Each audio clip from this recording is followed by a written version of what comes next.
What would be the main giveaway that a track is too MIDI sounding? How can you tell it's too quantized? Well, being a drummer and the head screener, you should be able to answer this really well.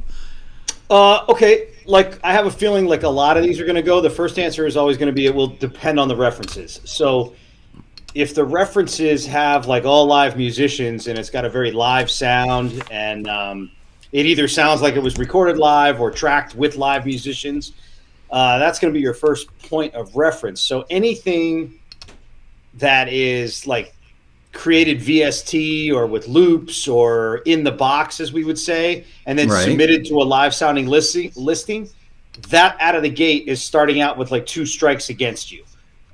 So as far as the threshold for what's too MIDI and what's too VST, I mean, if you're doing pop and hip hop, I mean, all of that's programmed. So it comes into play less in certain genres. But if like you're submitting to a jazz or a funk listing or maybe a Latin listing or something where it really requires live players, specifically percussion, like percussion can be a big offender in those categories. And there are guys who can program it very, very well.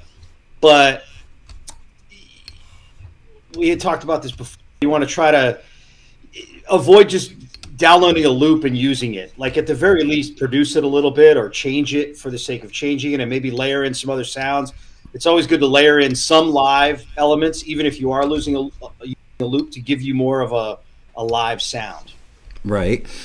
So can you suggest some changes? People are probably freaking out going, well, that sounds really hard. What do I do? Can you give them some easy changes that they can effectuate to change up a loop or to take some VST drums and make them not sound like they're out of the box and all stiff? Yeah, I'm not a big fan of. There are great VST drum programs. Obviously, the Stephen Slate stuff, and the I know people use Addictive Drums, and there's the big Epic drum program that everybody uses. Those are all great, but within the context of whatever it is that the supervisor or one of your clients is looking for. As far as getting a live sound, it really needs to be live. It's really hard to duplicate that. What about just adding some humanity into it? I mean, there's one thing, trying to make it sound live. I mean, and I don't know if you're talking live like a show or live like played it in the studio or just adding humanity back to some VST stuff. Do you have any suggestions on that? I mean, there's a bunch of ways to do it in the box. I try to avoid all of it, but like certainly you can mess with with all the quantized buttons, you're going to have a swing factor.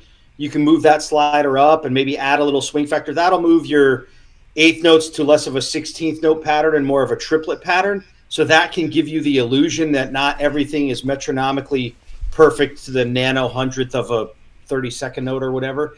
So if you kind of play with the swing factor a little bit, sometimes that'll move the notes. And then Tom was also talking about some sort of randomization program where you can select 32 or 64 bars and it'll do something to make all the velocities a little bit different, so it's not so square as well. I'm not as familiar with that, but I know that can also be DAW specific as well. So also just adding this is something I've suggested, even though I've never actually done, but I've suggested it to people and gotten really good feedback, which is just adding a shaker, a tambourine, a conga part, anything you can do with your hands that won't be perfectly quantized. Absolutely. That sits in with the quantized stuff and makes a huge difference.